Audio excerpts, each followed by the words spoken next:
Hello YouTube, my name is Jazza and I would today like to talk to you about a certain prominent gentleman on the internet who goes by the name of Dapper Laughs. Now he has gained notoriety over the last year or so because of his popular Vine account, his stand-up shows which are currently touring around British universities, and also because of his television programme on the jewel of British broadcasting that is ITV2. Now he's come under a lot of fire and criticism online recently because he was banned from performing at the Student Union in Cardiff because there's a perceived misogynistic tone to quite a lot of his content, both his vines and his stand-up routine, and so 700 people came together, signed a petition and said, no, bugger off, and now he's not welcome there anymore. Subsequently, the Huffington Post, Vice, The Independent, many online people were like, yeah, you're crap, misogyny's bad. But don't take my word for it. Here are a few clips, a selection, if you will, of some of his content that he uploads to the web. Look at my beer. Japanese, Ashanti, very good, very cool. Make ugly girl handsome. You right, Gash? Sorry, Hula los Gashos. Mi español is fantastico. Getting a girl in the bath can be romantic, but the first time can be embarrassing. So use the bubbles to cover your bits up. Oh, that's better. Hope I don't get a boner. Just with my grandma, she loves my vines, didn't you? I really do, but why do you lie about your willy? It's so tiny. After watching quite a lot of his content, it seems to me that quite a lot of his tone comes from the lads going out for a couple of beers and pints and a dance on a Friday and a Saturday night and trying to go out and pull some birds. Now, generally, I don't think that there's a huge problem with that, with lads being lads and being together and making dick jokes and all of that kind of stuff. I think that that is fine. The issue comes out when he starts talking about women, and specifically the objectification of women, and the fact that he has a huge audience. That is the issue, right? The issue that he has influence over a lot of young heterosexual men who may then go out and refer to women as gash and a pair of tits.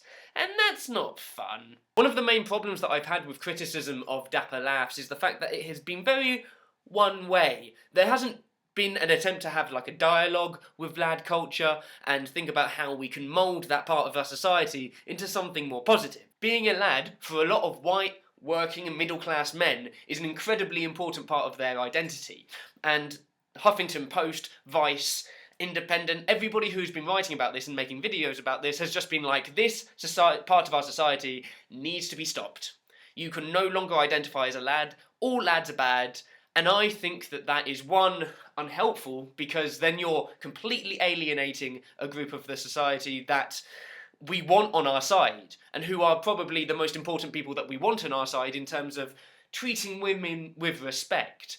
And I don't think that we are going to be able to get them on side by saying that, oh, everything you stand for is wrong. The thing is, I don't think that Dapper Laughs is necessarily the worst part of lad culture that we need to be attacking. There is a story about Julien Blanc, I think that's how you pronounce his name, who was recently actually deported from Australia because of the misogynistic tone of the kind of stuff that he puts out on the internet. He is from an organisation called New Social Dynamics, which essentially teaches guys how to pull girls, at least that's the surface of it.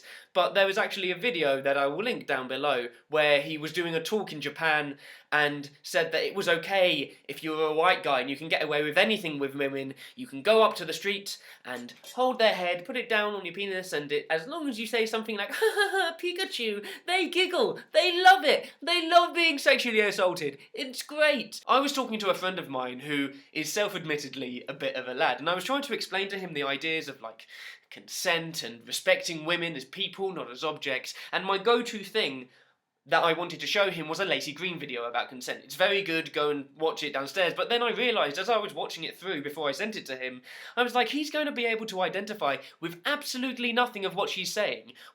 Lacey is great, but what her tone and what she talks about is not going to be identifiable for white, middle class and working class men. They need to have people fill the void that Dapper Laughs and New Social Dynamics have stepped into. A huge problem that I've had with a lot of the online criticism that I've seen about lad culture and lads is the fact that it's just like, this is not a good thing. Nothing good can come of this. And I'm like, but there is a group there of self-identified people who are a tribe. Why can't we use that tribe in order to change their outlook on their interactions, specifically with women and interactions in society?